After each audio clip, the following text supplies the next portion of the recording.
एक फैसला ये जीवन का बहुत महत्वपूर्ण है। मेरे बेटे, यदि तू सुन रहा है, इस बात को गौर फरमा, इस बात को ध्यान दे, इस बात को आदर कर, इस बात को सम्मान दे, क्योंकि ये यहोवा परमेश्वर तुझसे बातें कर रहा है और कहता है तू किस और जा रहा है जिस और तुझे जाने का नहीं है। दाऊद खुद कहता है, उसके भजन में लिखा है, मैं अपने मन को तेरी ओर उठाता हूं, लेकिन हम किस ओर उठ रहे हैं? अगर हमें रखना है तो सबसे ज्यादा ध्यान प्रभु और उसके वचन का रखना है। कितने लोग इस बात को लेकर संवेदनशील हैं कि हाँ प्रभु, कुछ बातें इस गीत के माध्यम से मुझे सिखा रही है। कम ऑन, इस गीत के माध्यम से कुछ बातें प्रभु का आत्मा सिखा रहा है। मंजिल कुछ और है और कुछ और तरफ हम जा रहे हैं। दिशा कुछ और दिख रही है, लेकिन कुछ और ही दिशा में हम जा रहे हैं। अब प्रभु का आत्मा कहता है, एक फैसला ये जीवन का बहुत महत्वपूर्ण है। मेरी बेटी, यदि तू सुन रही है तो इस बात को जान ले कि एक फैसला तेरे जीवन के लिए बहुत ही महत्वपूर्ण है, क्योंकि तेरा जीवन बहुत अनमोल है। मेरे बेटे, यदि तू सुन रहा है, इस बात को गौर फरमा, इस बात को ध्यान दे, इस बात को आदर कर, इस बात को सम्मान दे, क्योंकि ये यहोवा परमेश्वर तुझसे बातें कर रहा है और कहता है तू किस और जा रहा है जिस और तुझे जाने का नहीं है। किस तरफ तेरा ध्यान है, किस तरफ तेरा ध्यान है, किस तरफ तेरा मंजिल है, इस बात को तू गौर फरमा, थोड़ा ध्यान दे।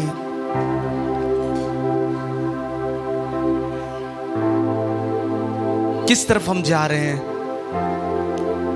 प्रभु के जन ने बोला, स्वप्न देखा, प्रभु के लोगों को मैं छूटते हुए देख रहा हूं, स्वर्ग का रास्ता किस और है। क्यों ऐसा दृश्य प्रभु के जन को दिखाई दिया? हकीकत है, ये बातें, ये चीजें हकीकत है, ये चीजें जो चल रही है, प्रभु का आत्मा हमसे बातें कर रहा है और कह रहा है किस तरफ हमारा दिशा है, कौन सी दिशा हमने पकड़ा है, कौन सी दिशा हमने थामा है। थोड़ा ध्यान दे, थोड़ा ध्यान दे। थोड़ी देर प्रार्थना में आकर इस बात को जांचे, क्योंकि बाइबल में दाऊद खुद कहता है कि मैं तो बहुत ही ईमानदार हूं चलने में।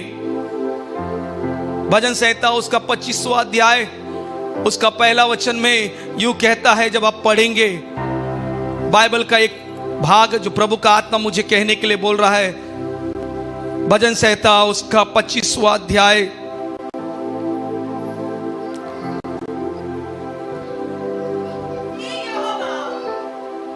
हे यहोवा, मैं अपने मन को तेरी ओर उठाता हूं। कितने लोग ऐसा कहते हैं, मैं अपने मन को तेरी ओर उठाता हूं।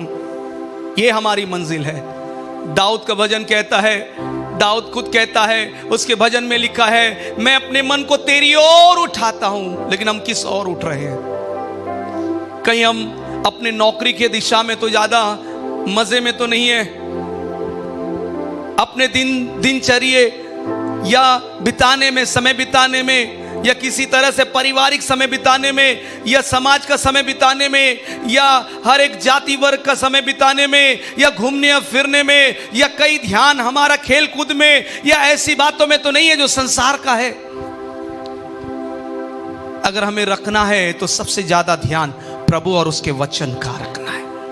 इन दिनों में हमने अपना ध्यान खो बैठा है, हमारी समझ, हमारा वो काम जो प्रभु के प्रति होना है खो दिए हैं। और खुदा का आत्मा इस सुबह के समय याद दिला रहा है, किस और तेरी मंजिल और किस और कहां जा रहे हैं, कहां को जा रहे हैं? यहोवा का वचन कहता है, हे यहोवा,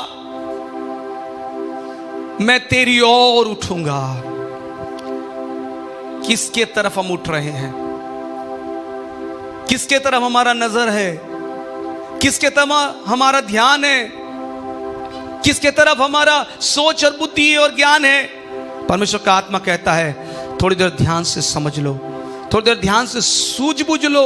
ऐसा ना हो, क्योंकि आप, भजन का लेखक फिर आगे एक बात को कहता है, जब हम उस बात को कहते हैं 26 वचन को पढ़ते हैं, तो वो कहता है कि मैं दूसरे वचन में लिखा है, हे यहोवा, हे यहोवा, मुझको जांच और परख, मेरे मन और मेरे मन और हृदय को परख।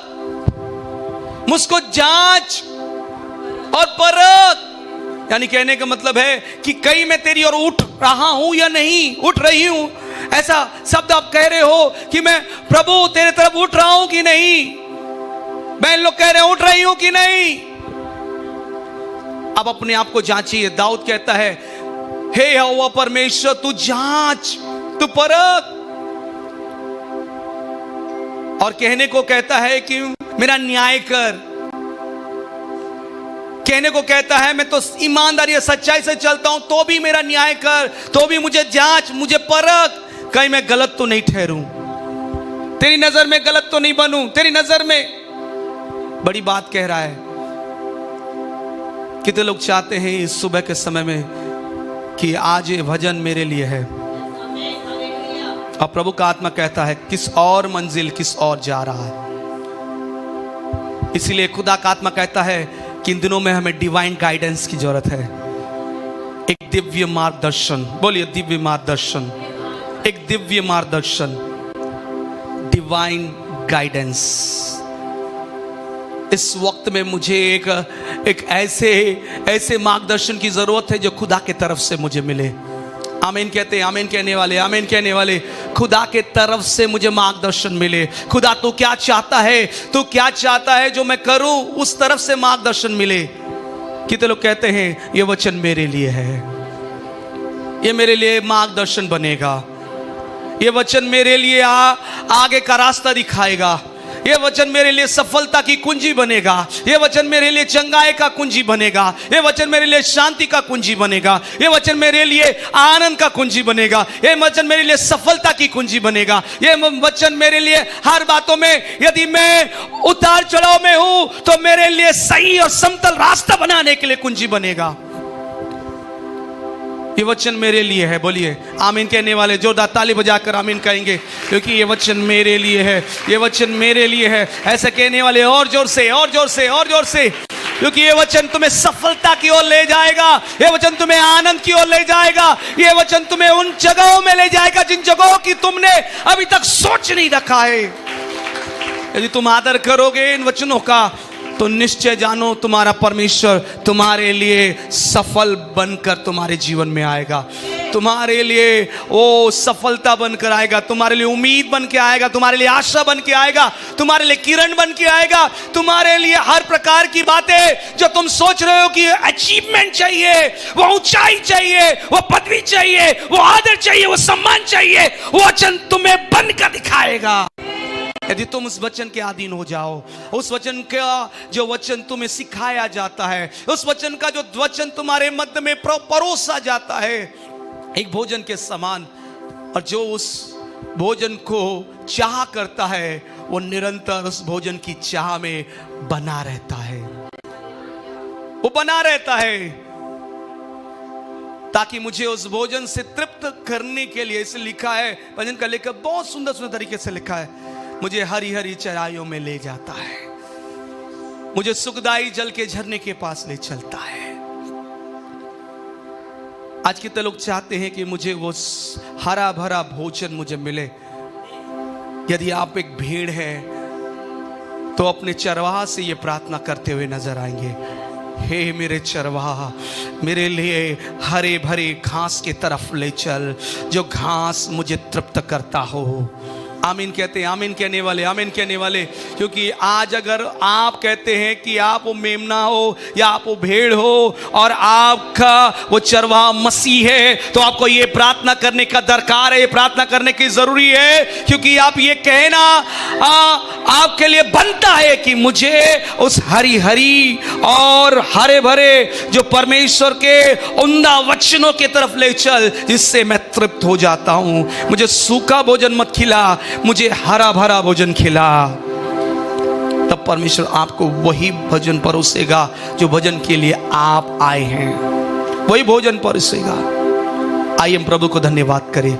प्रभु हम धन्यवाद करते हैं तेरे हरे भरे उस उम्दा अनमोल अनोखा भोजन के लिए जो स्वर्ग से मेरे लिए तू परोस रहा है। मैं आनंदित हूं प्रभु उस भोजन के लिए जो कि तूने मेरे लिए रख छोड़ा है, और उस भोजन को कोई मुझसे छीन ना ले। उस भोजन की तू रक्षा रखवाली कर, उस भोजन को मैं खाकर हुष्ट पुष्ट और ताकतवर बन पाऊं, तेरी महिमा करने वाला बन पाऊं, तेरी बड़ाई करने वाला बन पाऊं, तेरी प्रशंसा करने वाला बन पाऊं, और तेरे नाम को ऊंचा करूं। यहोवा परमेश्वर, हर बातों में आपको आदर महिमा मिले, यीशु के नाम से मांगते, आमीन फिर आमीन। कितने लोग कहते हैं आमीन? कितने लोग कहते हैं आमीन? मैंने इस गीत के द्वारा आपका ध्यान आकर्षित किया है कि आप कई बार वचन सुन रहे हैं लेकिन वचन को नहीं मान रहे। मैं आपको कई बार बताया हूं कि वचन में बहुत से बातें हैं जो आपको समझना जरूरी है, लेकिन आप पढ़ने वाले लोग हैं, समझने वाले लोग नहीं है। जिस दिन आप समझने वाले लोग बनोगे, उस दिन आप मुझे ये कहते हुए नजर नहीं आओगे, पास्टर जी मुझे इस बातों की कहानी बताइए। मैं कहानी बताने वाला नहीं हूं, मैं भेद बताने वाला हूं। अगर आप कहानी के लिए मेरे पास आएंगे, मेरे पास वक्त नहीं है, मुझे भेद के लिए प्रभु ने चुना है। आमीन कहते हैं? मैं आपको अब्राहम की कहानी नहीं बताऊंगा, इसहाक की कहानी नहीं बताऊंगा, उसके ऊपर का भेद बताऊंगा। कई बार आपको कहानी पसंद आती है, इसलिए लिखा है आप लोग कथा कहानियों में ज्यादा मन लगा रहे हैं। अंत के दिनों में लिखा है कथा कहानियों पर ज्यादा मन लगाएंगे।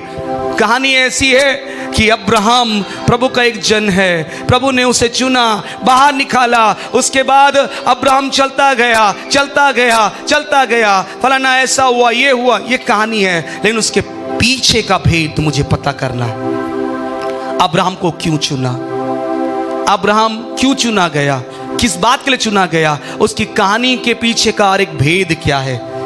कई लोग पूछना नहीं चाहते, समझना नहीं चाहते, बस बाइबल के अंश पढ़ने से बेहतर है बाइबल का समझ रखना। मैं आपको कई बार इसलिए कहता रोज की रोटी क्यों पढ़ा रहा हूं, मेरे विषय में कि मैंने एक बुद्धि लिया प्रभु से कि मैं रोज की रोटी पढ़ूं। क्यों ऐसा? पढ़ने का सारांश यही है कि आपको कहानी से दूर हटकर परमेश्वर के प्रकाशन की ओर ले चले। इसीलिए रोज की रोटी का एक भाग निकाला गया। लेकिन यदि आप उस बात के आदी नहीं बनेंगे, उस बात के चीजों को आप लत लगाकर नहीं समझेंगे, तो आपको समझ में नहीं आएगा कि बाइबल का रहस्य क्या है। बाइबल आपके लिए एक पुस्तक बनी रहेगी, और वाकई में बाइबल एक पुस्तक ही है। बाइबल का जो शब्द आया है वो शब्द का अर्थ है पुस्तक। बाइबल शब्द आया है, उसका अर्थ होता है पुस्तक। यानी आप जब पढ़ते हो केवल पुस्तक पढ़ रहे हो, लेकिन प्रकाशन नहीं। धन्य वे जो प्रकाशन पढ़ता है, धन्य वे जो भेद पढ़ता है, धन्य वे जो का भेद को वो गहराई से समझता है और उसका प्रचार करता है। Hallelujah, hallelujah. मैं इन दिनों में कॉटेज मीटिंग में बहुत से प्रचार कर रहा हूं, लेकिन प्रभु का आत्मा बहुत सी बातों को बता रहा है। स्तुति क्या होती है, कब प्रार्थना क्या होती है, कैसे होती है, किस तरह से होती है, मुझे बता रहा है परमेश्वर का आत्मा। क्यों? मैं उस बातों को सीख रहा हूं, मैं महसूस कर रहा हूं उस बातों को, और परमेश्वर का आत्मा धीरे धीरे उन विषयों को गहराई से बता रहा है, और मैं उसे हर दिन किसी ना किसी माध्यम से मैं प्रकट कर रहा हूं, क्योंकि मैं खुद पढ़ रहा हूं, मैं पूछ रहा हूं प्रभु से, और प्रभु मुझे भेद बता रहा है। मैंने एक बार पूछा स्तुति क्या होती है प्रभु? स्तुति का अर्थ होता है किसी चीज को आपने प्राप्त किया है, और जो चीज जिससे प्राप्त किए है उसका आनंद आप मनाते हैं उसके दिए जाने के कारण, उसको बोलते हैं स्तुति। किसी चीज को आपने प्राप्त किया है और उसका आनंद खुशी मनाते हैं इस बात के लिए कि वो चीज मुझे मिला है, दिया गया है, उसको कहते हैं स्तुति।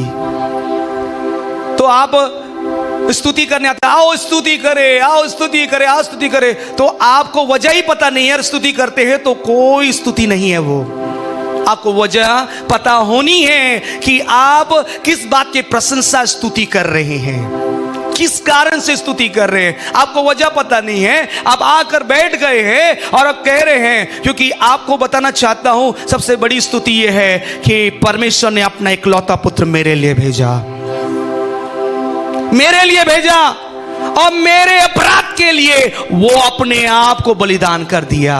और ये मेरे लिए बड़ा उपहार, इससे बड़ा और हो ही नहीं सकता। हालेलुया। तो आओ उन बातों को याद कर करके स्तुति बनाएं, याद करके। इसलिए लिखा है, भजन मैं पढ़ रहा हूं, बार बार पढ़ रहा हूं, तो लिखा है कि आओ नया गीत गाएं, लिखा है आओ प्रभु में आनंद करें, लिखा है। क्यों? क्योंकि दाऊद बहुत गहराई के अंदर चला गया है और वो एक ऐसा ही बातों को नहीं सिखा रहा है, ऐसे ही भजन को नहीं लिखता है। उसका भजन में एक आनंद है, एक खुशी है, एक लहर है ऊर्जा की, जो परमेश्वर के करीबी को दिखा रहा है। हालेलुया। जब आप परमेश्वर के करीब रहेंगे तो आपके अंदर प्रकाशन बह रहेगा, वो ऐसा प्रकाशन बहेगा जिसको आप समझ नहीं पाओगे, और उल्टा आप अपने दिशाओं को बदल दोगे, अपने दिशाओं को आप अनुभव से भाप लोगे कि मैं गलत तो नहीं हूं। क्योंकि दाऊद इसलिए अपने भजन में लिखता है, हे यहोवा मुझे परख। क्यों कहता है? क्योंकि मैं चल तो रहा हूं लेकिन इनमें भी मैं चूक ना जाऊं। मुझे परख, मेरे निर्णयों को परख, मेरे भाषा को परख, मेरे चलने उठने को परख, मेरे बोलने को परख, मेरे समझने को परख। मैं कहीं इन सोच और समझ और विचारों में कहीं अपने अनुसार ना चलने वाला बन जाऊं। मुझे तेरे अनुसार जो चलना है। आमीन कहते हैं, आमीन कहते हैं। मुझे तेरे अनुसार जो चलना है, इसीलिए हर दिन हर समय मुझे वचन चाहिए, मुझे यीशु चाहिए। हालेलुया। कितने लोग कहते हैं मुझे यीशु चाहिए सुबह के समय? मुझे हर दिन हर वक्त मुझे एक ही फैसले के लिए, एक ही बातों के लिए, अगर मैं अपने आप को बनाता हूं कि मुझे फैसला लेना है तो मुझे यीशु चाहिए। बोलिए यीशु चाहिए, यीशु चाहिए। लेकिन मैं आपको बता देना चाहता हूं, मूसा एक ऐसा बंदा था। अब मेरी कहानी चालू हो रही है। मूसा एक ऐसा बंदा था जो परमेश्वर के पास पर्वत में एक जलती झाड़ी में दर्शन पाया। दर्शन पाकर अपने आप को एक अलग सा महसूस किया, मैं एक अनॉइंटेड व्यक्ति बन गया हूं, मैं अभिषिक्त बन गया हूं, क्योंकि मैंने दर्शन पाया परमेश्वर का। और दर्शन भी ऐसा पाया हूं कि मेरे अंदर एक बहुत सी बातों का ऊर्जा आ गया है, बहुत सी बातों का अनुभव आ गया है, बहुत ही व्यवस्था आ गई है, बहुत सी विधि आ गई है। जब परमेश्वर से आप बातें करेंगे, व्यवस्था और विधि आपके अंदर काम करेगी। हालेलुया। जब परमेश्वर के निकट आएंगे तो परमेश्वर की ऊर्जा आपके अंदर आकर वो आपको व्यवस्था सिखाएगी, आपको विधियां सिखाएगी। इसका अर्थ ये नहीं है कि एक बार आपने ऊर्जा प्राप्त कर लिया और व्यवस्था विधि को आपने जान लिया तो परमेश्वर की जरूरत नहीं है, परमेश्वर के पास जाना नहीं है। नहीं नहीं नहीं नहीं नहीं। मूसा यही गलती कर रहा था, मूसा यही कर रहा था। एक बार परमेश्वर के पास मैंने खड़ा हो गया, उपस्थित हो गया, जलती झाड़ी से प्रकाशन ले लिया, भेद ले लिया। अब लोगों के पास जाऊंगा और मैं सिखाता रहूंगा, ये विधि और ये नियम है जो परमेश्वर ने मुझे दिया है। लेकिन परमेश्वर का आत्मा जानता है कि ये तेरी सोच है मूसा, तुझे मेरे पास फिर आना होगा। हालेलुया। जब हम निर्गमन की पुस्तक उसका 8वां अध्याय पढ़ते हैं, बड़ा अद्भुत है। मैं जब पढ़ रहा था निर्गमन की पुस्तक से तो प्रभु का आत्मा मुझे बताया, बड़ा अद्भुत है ये निर्गमन की पुस्तक 8वां अध्याय आपको एक अद्भुत प्रकाशनों को लेके आएगा। हालांकि यहां पर बात जो है मूसा, उसके ससुर, उसकी पत्नी और उसके 2 बच्चों के विषय की बात नहीं है, ज्यादा बात नहीं की गई है। यहां पर मूसा और मेन जो किरदार बोला जाए, मेन एक्टर बोला जाए, वो जेत्रो है। कौन है? उसका ससुर, मूसा का ससुर। बहुत बड़ा एक्टर है। इंग्लिश में जेत्रो बोलते, हिंदी में क्या है? थ्रो। हालेलुया।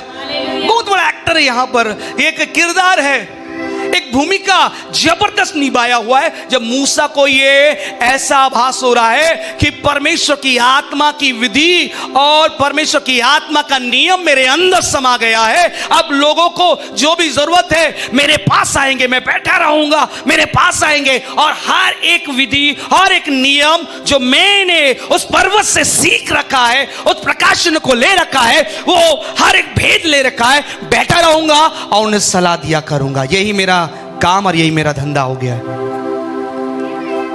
लेकिन उसी समय में जब ये मूसा ऐसा किया कर रहा है या कर रहा था या करता हुआ आ रहा था, उसी समय एक प्रमुख भूमिका हम देखते हैं उसके ससुर का, जिसका नाम येत्रो है। वो एंटर करता है। अरे मूसा, कई दिनों से तुझे मिला नहीं हूं, ओ तुझे पता भी है कि मैं तेरा ससुर हूं। वहां पर आपको मैं बताते हुए बड़ा अजीब लगेगा कि वहां पर येत्रो अपना परिचय देता है, मैं तेरा ससुर है हूं, तुझे पता है कि नहीं? तेरे बच्चे हैं, तेरी पत्नी है, 2 बच्चे हैं, तुझे पता है कि नहीं? क्योंकि सुबह से शाम हो गई है और तू एक टीले में बैठा हुआ है और लोग चारों ओर भीड़ लगाए हुए हैं। तू तो थक रहा है, दूसरों को भी थका रहा है। तू थकावट में है, दूसरे भी थकावट में है।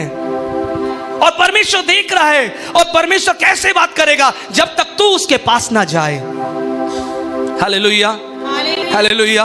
कई बार हमारा एक सोच रह जाता है कि हमने मुलाकात कर लिया है, हमने प्रार्थना कर लिया है, हमने प्रभु के सम्मुख में पूछ लिया है, दोबारा इस विषय को पूछने की जरूरत नहीं है, दोबारा इस विषय को जानने की जरूरत नहीं है। हमारा प्रभु हमें से बात कर चुका है, प्रकाशन दे चुका है, भेद दे चुका है, तो हमें जरूरत नहीं है बार बार पूछने के लिए, बार बार जाने के लिए जरूरत नहीं है। हमारे विषय में खुदा बोल चुका है, सो बोल चुका है। लेकिन खुदा कई बार आपको बताना चाहता है, कुछ चीजें मैं घुमाता हूं कि इसके पीछे का लॉजिक तुम्हें समझ आए। हालेलुया। ऐसा नहीं है कि तुमने पा लिया है। पौलुस कहता है ऐसा नहीं कि मैंने पा लिया है, लेकिन तो भी मैं उस निशाने की ओर दौड़ा चला जाता हूं। आमीन कहते हैं। ऐसा नहीं कि मैंने पा लिया, ऐसा नहीं कि मैंने पूरा जीत लिया है, पूरा अपने अंदर मसीह को समा लिया है। ऐसा नहीं है कि आप एक बार विश्वास कर लिए, एक बार मान लिए, खुदा मैं तुझे विश्वास कर लिया, मान लिया हूं, मैं तेरे शरण में आता हूं, तेरी भक्ति करता हूं, तेरी प्रशंसा करता हूं। तो ऐसा नहीं कि ऐसा कहने से और ऐसा करने से आत्मा आपके अंदर रहेगा और काम ही करता रहेगा। लेकिन परमेश्वर का आत्मा सिखाता है कि हर एक सेकंड, हर एक वक्त खुदा के करीब जाना आवश्यक है, जरूरी है। हालेलुया। जरूरी है आपको, नहीं तो परमेश्वर आपको कहेगा मैंने उपवास के लिए बुलाया और उपवास में 3 लोग दिखे, बाकी लोग कहां थे? बाकी कहां थे? कहीं मर तो नहीं गए? परमेश्वर ऐसा ही सवाल पूछता है, कहां गए? आदम कहां है? खाए आदम, खाए। आदम क्यों छुप रहा है? क्यों छुप रहा आदम? क्योंकि उसने गलत किया। आपने कौन सी गलती किया जो आपको उपवास का अर्थ पता नहीं चला, उपवास का दिन पता नहीं चला? क्योंकि आपने बोला मैं बहुत सीख लिया है, रेवलेशन अंदर अंदर घुस गया है, प्रकाशन।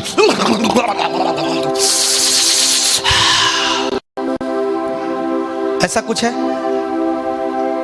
प्रभु का आत्मा मूसा से भी बात कर, बहुत कुछ सीख लिया है, बहुत कुछ आग के साथ बात कर लिया। हो ऐसा रेवलेशन किसी को नहीं मिला। ओ जलती हुई झाड़ी के साथ मैंने बात किया, किसी में ऐसा हिम्मत है क्या? बताता फिर रहा है जलती झाड़ी। बताने से कुछ बात हुआ, लोग बोलेंगे ओ बाप रे, पहली बार ऐसी बात को सुना है। मैं आपको कहना चाहता हूं, वो जलती झाड़ी बार बार मुलाकात करेगा, बार बार आपका सामना होगा। जब आप अगर मंजूर हो तो वो बार बार आपको दिखाई देगा। आप अगर मंजूर हो तो बार बार उस जलती झाड़ी में दर्शन देना पड़ेगा। अगर आप मंजूर नहीं हो, वो झाड़ी और आग का कोई महत्व नहीं। परमेश्वर आपसे मुलाकात करने के बहाने ढूंढता है, और बहाना है उपवास। कितने लोग एहसास कर रहे? बहाना है उपवास, बहाना है रविवार, ओहो, बहाना है कॉटेज मीटिंग। ओहो, कितने लोग मान रहे हैं? क्योंकि वो आग है, वो जलती हुई झाड़ी है, और उसमें परमेश्वर प्रकट हो रहा है, और वो कह रहा है आज 4 लोग आएंगे, आज 5 लोग आएंगे, आज 6 लोग आएंगे, आज मुझे लगता है सैकड़ों आएंगे, लेकिन इंतजार अभी भी वो झाड़ी कर रहा है। झाड़ी जल रही, भस्म नहीं होती। क्यों ऐसा हो रहा है? मैं प्रभु से पूछा, प्रभु झाड़ी जल रही, भस्म क्यों नहीं होती? इसको प्रकाशन बता। क्योंकि कोई बंदा मेरे करीब जो नहीं आया है। जब तक वो प्रकाश उसके अंदर ना डाल दो, तब तक वो झाड़ी जलती रहेगी, लेकिन भस्म नहीं होगी। ऐसा ही प्रकाशन है ना, झाड़ी जल रही, लेकिन वो प्रकाश को मैं उसके अंदर डाल दूं, वो प्रकाशन को मैं उसके अंदर डाल दूं। क्योंकि परमेश्वर का प्रकाश है ये है कि वो झाड़ी तू है और आग मैं हूं। मुझे इस झाड़ी की जरूरत नहीं है, मुझे तेरी जरूरत है। मैं तेरे ऊपर जलना चाहता हूं। मैं तुझे जलाने के लिए नहीं, मैं तुझे भस्म करने के लिए नहीं, लेकिन मेरा अपना तेज जो मेरा है तेरे साथ साथ रहने के लिए। लेकिन ये प्रकाशन जमा नहीं है, ये झाड़ी के अंदर आग है, लेकिन आपके अंदर आग कब आएगा? मूसा को परमेश्वर ने बातें किया और कहने लगा वो आग झाड़ी के ऊपर है, और मैंने सोचा दूसरी बार तू आएगा, वो आग तेरे अंदर होगा, लेकिन दूसरी बार तू दिखाई नहीं दे रहा है। कहां गया मूसा? दूसरी बार दिखाई नहीं दे रहा। एक बार फरमान सुना, उसके बाद चल दिया, लेकिन दूसरी बार दिखाई नहीं दे रहा है। जब परमेश्वर का आत्मा तब एक मिद्यान के एक पादरी, यानी कहने का मतलब एक सेवक, एक प्रभु के जन के साथ होकर मूसा के करीब गया, और उसका नाम था येत्रो। बोलिए येत्रो, येत्रो, बोलिए येत्रो, येत्रो, येत्रो, बोलिए येत्रो। हालेलुया। कितने लोगों को समझ में आ रहा है? जोरदार ताली बजाइए, ताली बजाइए, ताली बजाइए, और जोर से, और जोर से, और जोर से, और जोर से, जोरदार ताली, और जोर से, जोरदार ताली बजाइए। हालेलुया, जोर से, और जोर से, हालेलुया। मैं आपको बताना चाहता हूं, येत्रो का मतलब होता है ओवरफ्लो। येत्रो का अर्थ है ओवरफ्लो। क्या होता है ओवरफ्लो? समझ में आ रहा है? भर के बह जाना। ओहो, ये एक नाम से आ रहा है व्यक्ति, भर के बह जाना, भर के बह जाना। बोलिए भर के बह जाना। ओहो, यानी कोई बंदा है जो ढूंढ कर आ रहा है कि मैं उसको उस चीजों को दे दूं जो उसके अंदर से भर के बह जाए। ओहो, आमीन कहते हैं, आमीन कहते हैं। एक सही समय में मूसा को एक मार्गदर्शन मिल रहा है, एक डिवाइन मार्गदर्शन, यानी कहने का दिव्य मार्गदर्शन, एक डिवाइन गाइडेंस मिल रहा है। एक ऐसा गाइडेंस मिल रहा है जिसकी मूसा को जरूरत है। कभी कभी परमेश्वर कैसे बात करता है, मैं आपको एक बात बताना चाहता हूं। जब आप देखेंगे बाइबल में, अब्राहम के विषय में देखेंगे, अब्राहम को परमेश्वर बातें किया एक आकाशवाणी के समान, और उसे बातें किया, उसके कानों ने सुना, और उसके कानों ने जो सुना उस पर उसने विश्वास किया और उसने चल पड़ा। क्या वो परमेश्वर उसकी पत्नी के विषय में, जब वो पत्नी को बहन कह रहा है और वो पाप कर रहा है या ऐसा गलती कर रहा है, क्यों परमेश्वर बात नहीं किया? वही परमेश्वर जब कहता है मैं तुझे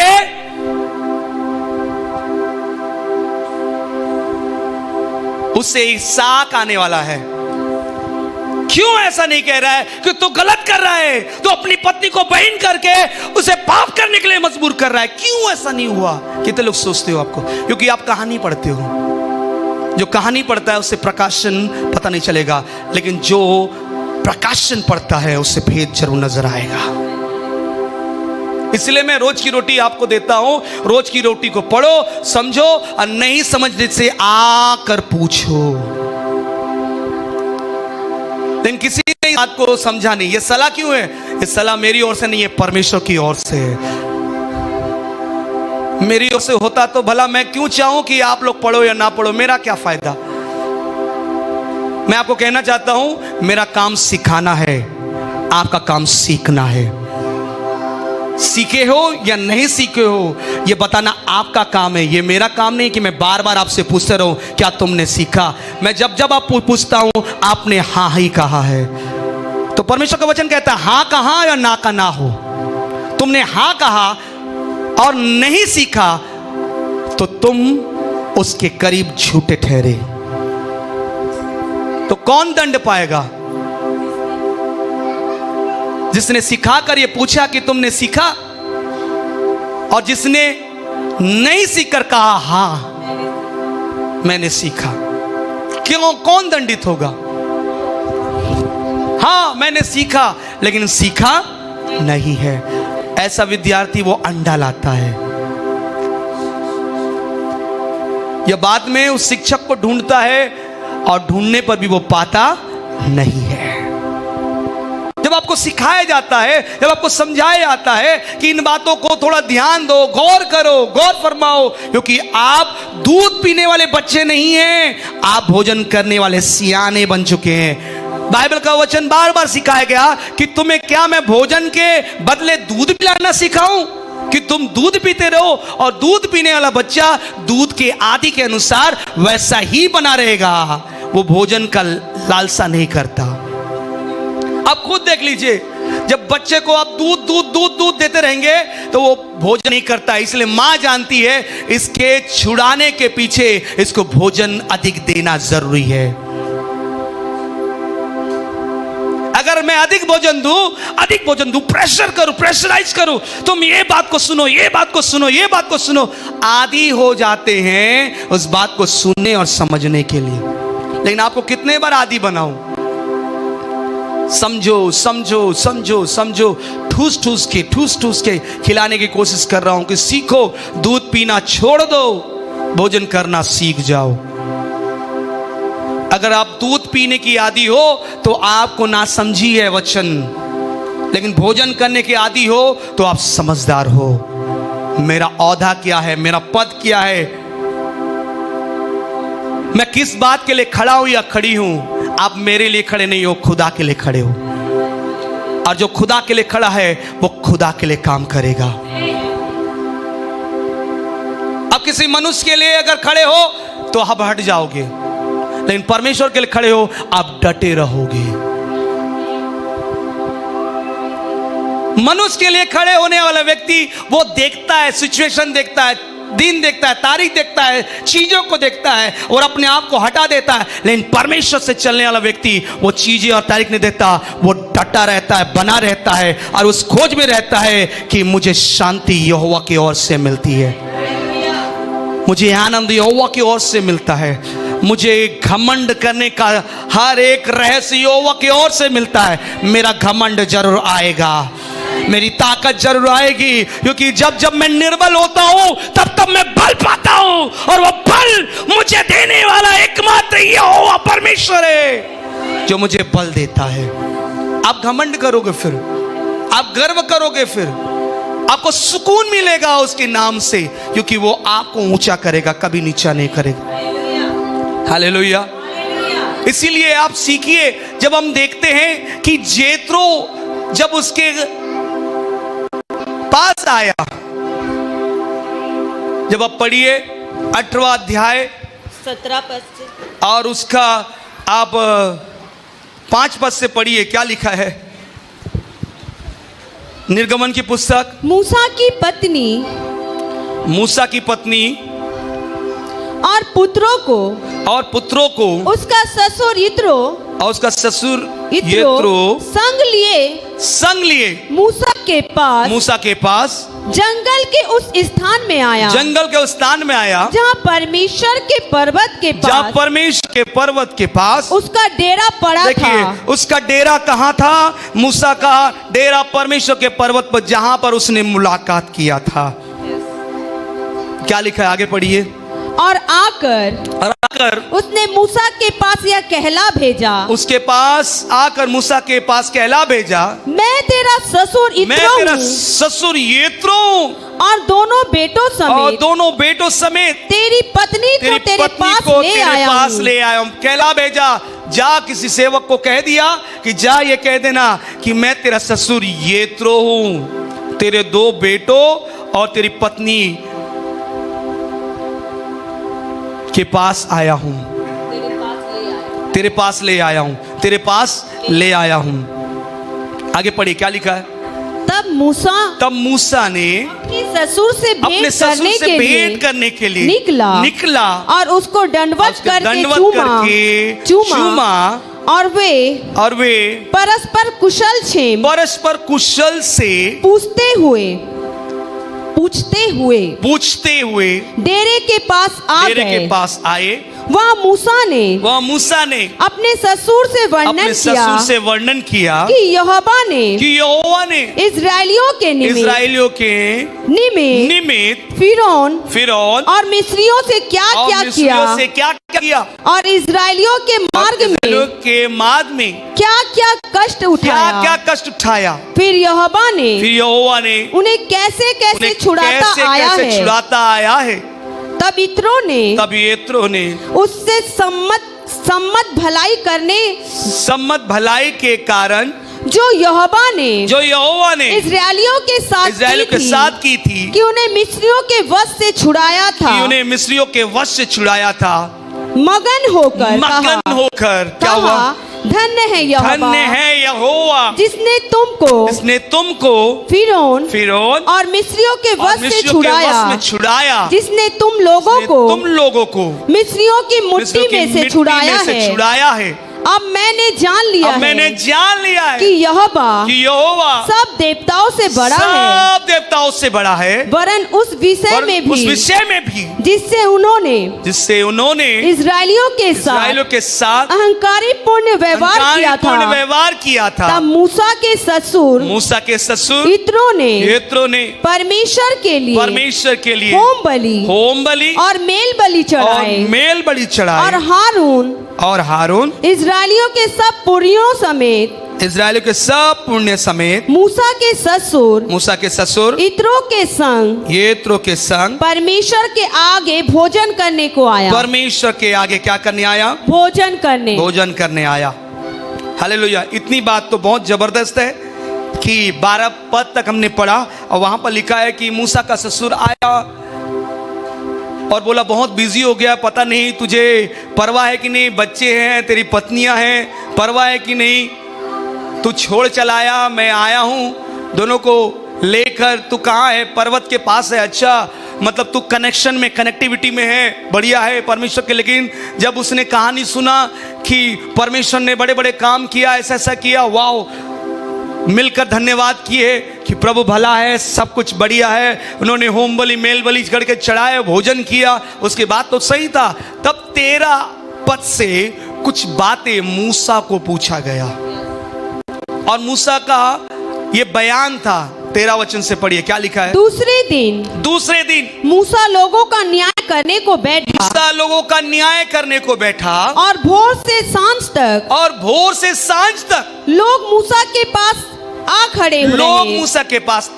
खड़े रहे यह देखकर कि मूसा लोगों के लिए क्या करता है। उसके ससुर ने कहा यह क्या काम है जो तू लोगों के लिए करता है। क्या कारण है कि तू अकेला बैठा रहता है और लोग भोर से सांझ तक तेरे आसपास खड़े रहते हैं। मूसा ने अपने ससुर से कहा इसका कारण यह है कि लोग तेरे पास परमेश्वर से पूछने आते हैं। लोग मेरे पास क्या करने आते हैं? परमेश्वर से पूछने आते हैं। परमेश्वर से पूछने आते हैं। जब जब उनका कोई मुकदमा होता है। मैं आपको बोलना चाहता हूँ कि मूसा ने जवाब दिया कि लोग मेरे पास परमेश्वर से पूछने आते हैं। किससे पूछने आते हैं? परमेश्वर से। लेकिन अब तक मैं आपको बताना चाहता हूं, पर्वत के नीचे बसावट हो गया, लेकिन मूसा इतना व्यस्त हो गया कि सुबह से लेकर शाम तक वो लोगों के फैसलों को लेकर, मुद्दों को लेकर बात कर रहा है। और लोग ये जानकर, मैंने आपको बोला ना प्रकाशन, वो सर आप ही है क्या? ओह जलती झाड़ी वाले दर्शन देखने वाले, क्या आप मेरे विषय में दर्शन देख सकते हैं क्या? ओह यस यस यस, आइए आइए आइए, लाइन लगाइए, लाइन। कितने समय से लाइन लगा रहे हैं?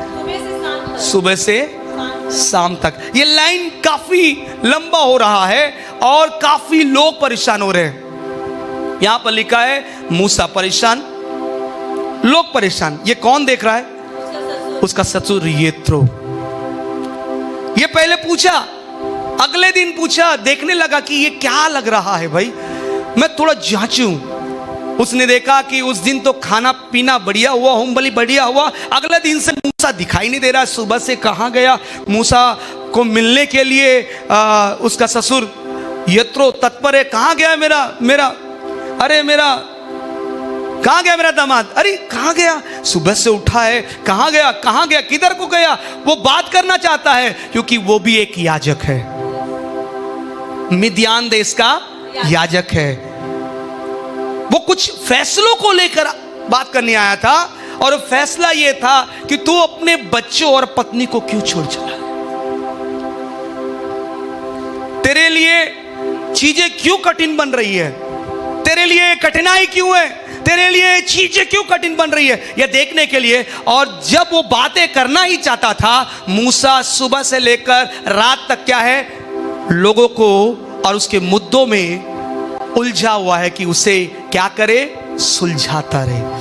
मैं आपको बताना चाहता हूं, यहां एक बात तो है कि जब पूछा गया यत्रो द्वारा तो क्या उत्तर आया? जब उनका कोई मुकदमा होता है, तब वे मेरे पास आते हैं और मैं उनके बीच में न्याय करता हूँ। मैं उनके बीच में क्या करता हूँ? न्याय करता हूँ। और परमेश्वर की विधि और व्यवस्था उन्हें समझा। जब उनका कोई मुकदमा होता है तब तक वे मेरे पास आते हैं और मैं उनके बीच न्याय करता हूं। किसने अधिकार दिया है इस बात को लेकर? क्या परमेश्वर ने यह कहा था कि तुम मिस्र से निकाल लाना और उनका न्याय करना? परमेश्वर कहता जा, मेरे लोग पीड़ा में हैं, उन्हें निकाल बाहर कर। फिर वही बातें नजर आती है जो परमेश्वर ने कहा, जब मेरा आत्मा तुम पर उतरेगा तो क्या होगे? तुम सामर्थ पाओगे और तुम कहां को जाओगे? प्रांतों में। कौन कौन से प्रांत? क्या नाम रहता? समरिया, यरूशलेम और यहूदा और दुनिया के छोर तक मेरे गवाह बनोगे। यही चीजें यहां पर भी हो रहा है।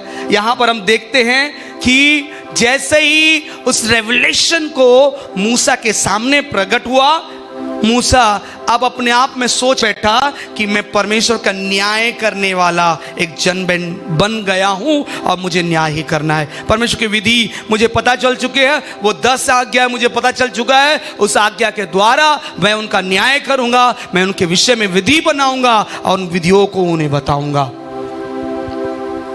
लेकिन जेत्रो क्या कहता है, आगे देखती है। मूसा के ससुर ने उससे कहा जो काम तू करता है वह अच्छा नहीं। हो अच्छा है। क्या बोले? अच्छा नहीं। अच्छा है। क्या बोला? अच्छा नहीं। अच्छा है। क्या बोला? जोर से बोलिए, आप लोग बोलिए। आप लोग पढ़ रहे अपने बाइबल में क्या लिखा है? जो काम तू किसने कहा?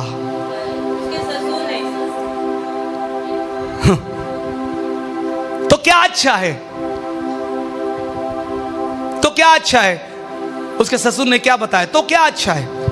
इससे तू क्या वरन ये लोग भी, इससे क्या लिखा है? इससे तू क्या वरन, इससे तू क्या वरन, ये लोग भी जो तेरे संग है निश्चय थक जाएंगे, क्योंकि यह काम तेरे लिए बहुत भारी है। तू इसे अकेला नहीं कर सकता। इसका मतलब है कि मना नहीं किया कि अच्छा नहीं है, लेकिन अच्छा इस बात के लिए नहीं है कि तू अकेला है। Hallelujah, hallelujah. मैं इसीलिए कई बातों को बताता हूं, बाइबल से बताता हूं, कई विषय को बताता हूं। यदि कलीसिया को बढ़ना है तो परमेश्वर मैनेजमेंट चाहता है। इसलिए व्यवस्था मैंने बनाया, इसलिए बोला क्वायर वाले, इसलिए बोला मीडिया वाले, इसलिए बोला सिस्टम वाले, इसलिए बोला ऑफिस वाले, इसलिए बोला मेस वाले जो भोजन खिलाते, इसलिए बोला आगे उधर बैठने वाले, इसलिए बोला मैं हर एक मैनेजमेंट को दिया। क्या मैंने इस बात को लेकर जो प्रभु के वचन से था अच्छा नहीं किया? अच्छा किया। बाइबल बताया ना, तू बहुत भोज लेकर इस काम को अकेले क्यों करता है? क्योंकि ये तेरे लिए अच्छा नहीं है। इसलिए तू एक मैनेजमेंट बना जो इन विषयों को लेकर वो करने पाए। हालेलुया। लो मैनेजमेंट बना दिया, लेकिन उस मैनेजमेंट में कुछ त्रुटि आ गई है। और त्रुटि ये है क्योंकि परमेश्वर का आत्मा ने जित्रो से कहा, क्या कहा? इसलिए अब मेरी सुन ले, मैं तुझको सम्मति देता हूँ और परमेश्वर तेरे संग रहे। तू इन लोगों के इसका मतलब है जब तू ये फैसला करे तो इस फैसले में परमेश्वर तेरे संग रहे। तू इन लोगों के लिए परमेश्वर के सम्मुख जाया कर, परमेश्वर के सम्मुख जाया कर और इनके मुकदमे को परमेश्वर के पास तू पहुंचा, परमेश्वर के पास, यानी इनके मुकदमे को तू न्याय के लिए परमेश्वर के पास रखे। आमीन कहते हैं, आमीन कहते हैं, आमीन कहते हैं। एक याजक का काम क्या है कि परमेश्वर के पास बैठे, परमेश्वर के सम्मुख समय बिताए।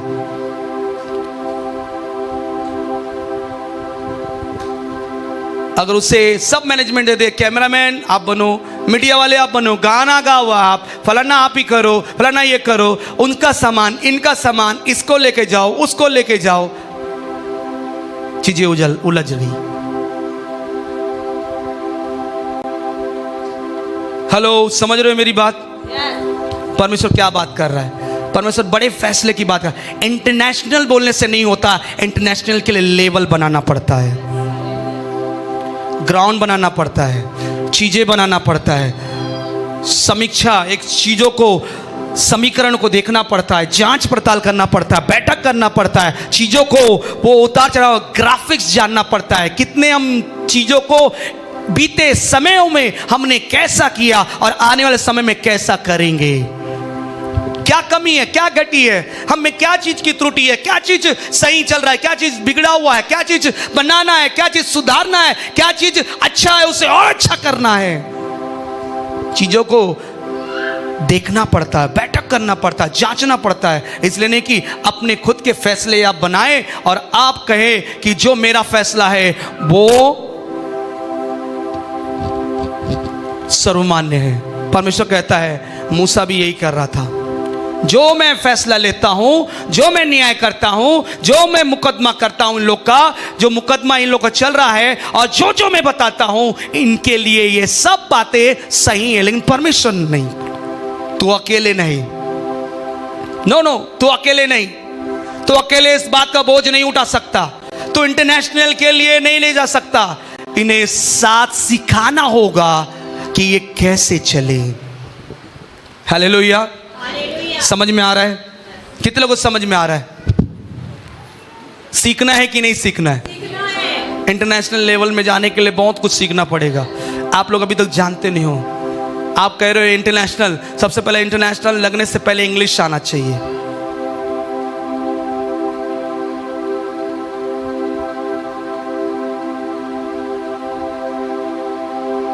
हालेलुया। सब कुछ समझना पड़ता है। हिंदी लेवल में आप हिंदी में जाएंगे, हिंदी वाले ही मिलेंगे इंटरनेशनल में। इंटरनेशनल बोलने से काफ़ी नहीं है, इंटरनेशनल तरीके में हिंदी भाषी वाले भी है। आप हिंदी में जाएंगे, हिंदी वाले ही मिलेंगे, इंग्लिश में जाएंगे, इंग्लिश वाले मिलेंगे। तो आपको समझना है, आपका समीकरण बनाना है, आपको कौन से लेवल में काम करना है। International Hindi, international English. Hallelujah.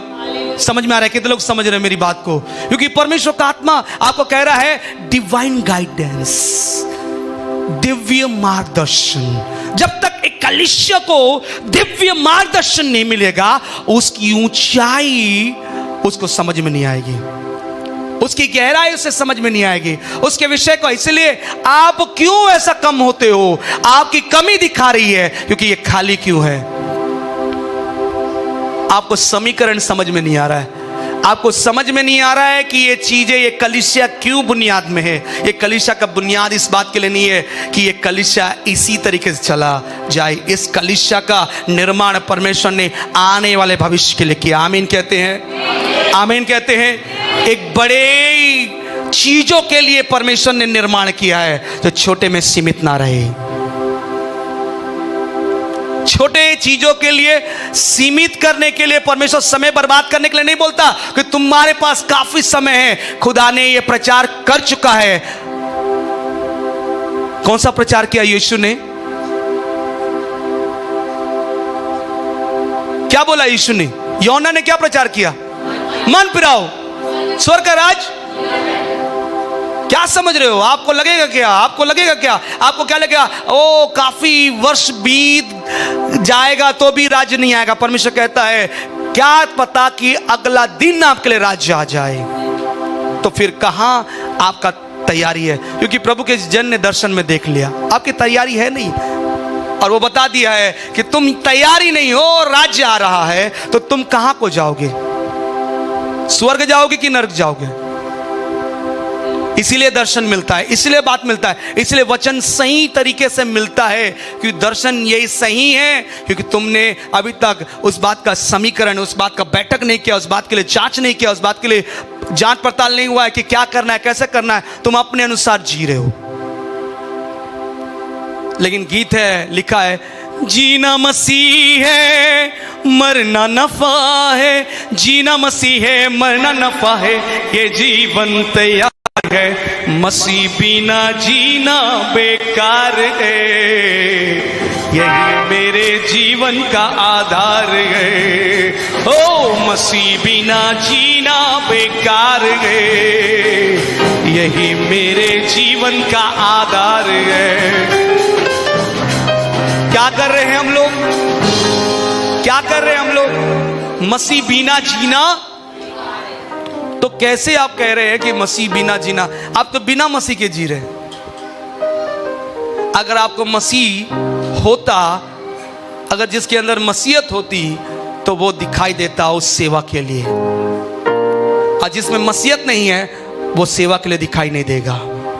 आज से मैं गारंटी देता हूं, आज से मैं ये फरमान करता हूं, जो परमेश्वर का है परमेश्वर तरफ आ जाए। मूसा ने यही बोला पर्वत के नीचे, जब 10 आज्ञाओं को पटियों पर लेके आया, जो परमेश्वर की तरफ है परमेश्वर की तरफ आ जाए, जिससे आना है वो और बाहर रहे, क्योंकि पटिया फेंकी जाएगी और उनके बीच में दरार हो जाएगा।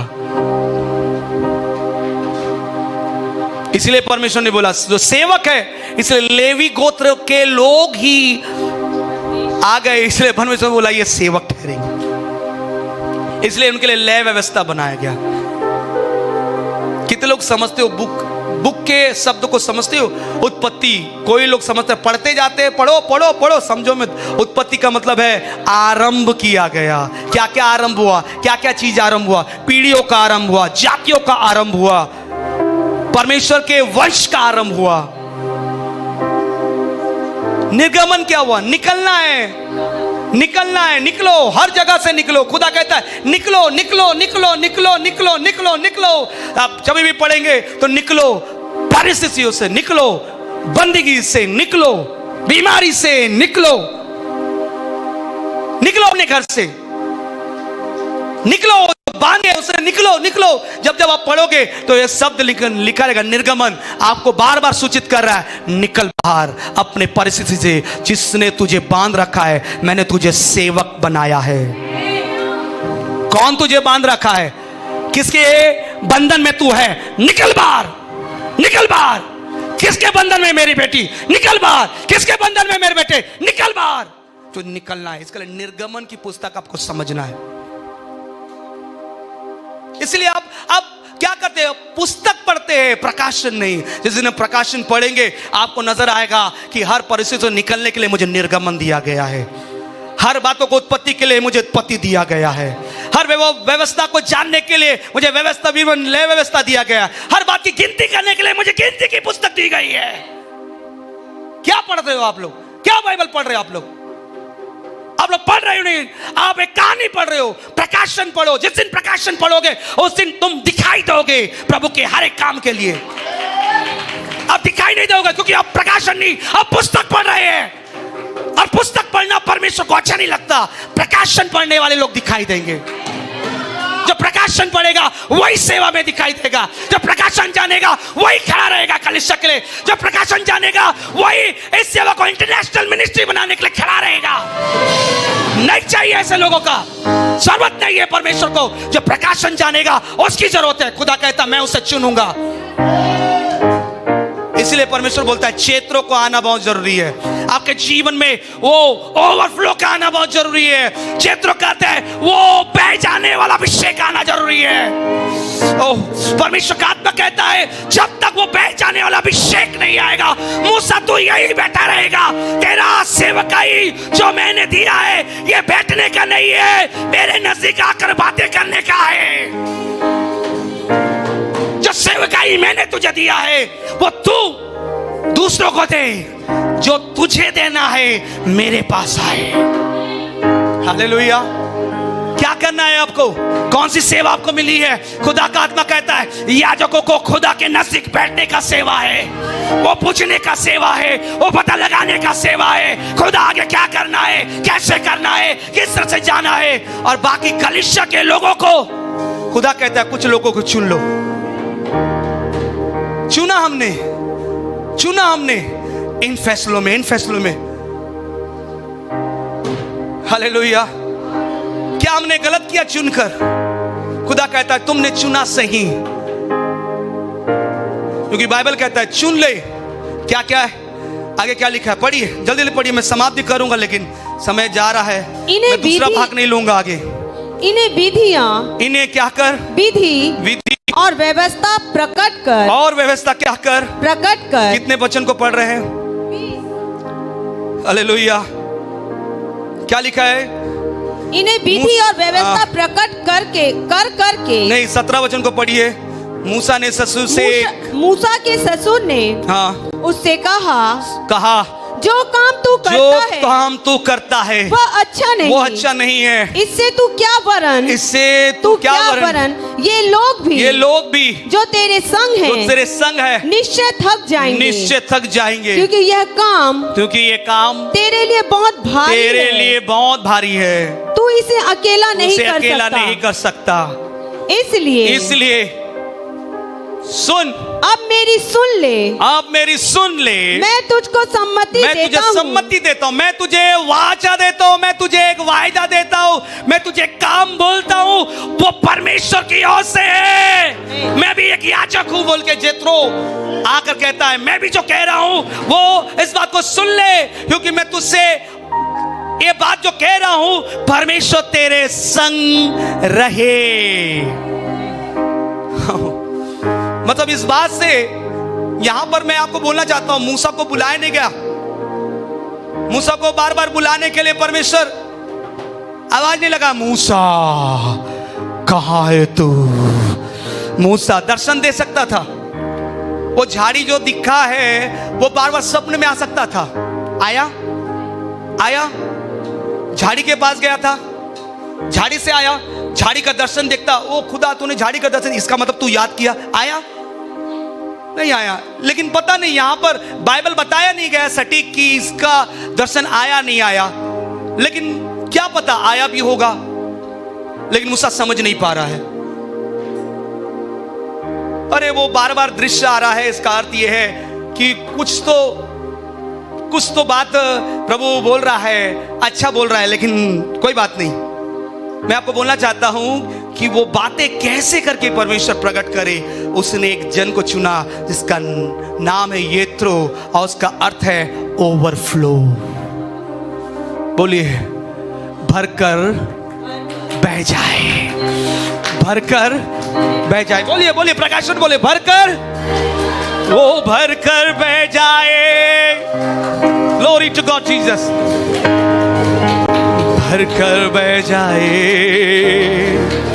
तेरा अभिषेक भरकर बह जाए।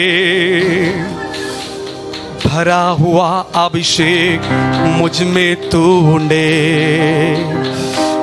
जो भरकर बह जाए, जो भरकर बह जाए, वो भरा हुआ अभिषेक मुझ पर तूने। बोलिए, जो भर कर बह जाए, जो भर कर बह जाए, वो भरा हुआ अभिषेक मुझ पर तूने। जो भर कर बह जाए, जो भर कर बह जाए, ओ भरा हुआ अभिषेक तू मुझ पर ने। परमेश्वर आपके लिए बेहतर ही चुनता है, परमेश्वर आपके लिए बेहतर ही करता है। आज की सुबह खुदा का आत्मा कहता है, मैं मेरे लोगों को अभिषेक, वही अभिषेक जो भर कर बह जाए, उसके लिए बुलाता हूं। कौन आएगा, कौन आएगा उस अभिषेक के लिए? Come on come on come on, कौन ये निर्णय लेगा मुझे वही अभिषेक चाहिए? वो आपके लिए येत्रो है, आ रहा है येत्रो। बोलिए, आ रहा है मेरे जीवन में, येत्रो आ रहा है। वो हो सकता है आपको पता नहीं है येत्रो की एंट्री क्यों है, येत्रो इस जगह का क्यों हीरो बन गया है, क्योंकि ये इस बात के लिए हीरो बन गया है कि परमेश्वर का आत्मा तुम्हारे जीवन में येत्रो भेज रहा है। वो बोलिए, येत्रो आपके जीवन में येत्रो आ रहा है। आमीन कहते हैं, आपके जीवन में येत्रो आ रहा है। कम ऑन पीछे वाले हाथ उठाकर बोले, मेरे जीवन में येत्रो आ रहा है। वो भर कर बह जाने वाला अभिषेक का, वो भर कर बह जाने वाला अभिषेक का कहने वाला आ रहा है। ओ आमीन, हालेलुया। परमेश्वर का आत्मा कहता है, भर कर बह जाने वाला अभिषेक आ रहा है, भर कर बह जाने वाला अभिषेक आ रहा है। कम ऑन, कितने लोग अपने स्थान में खड़े हो जाएंगे?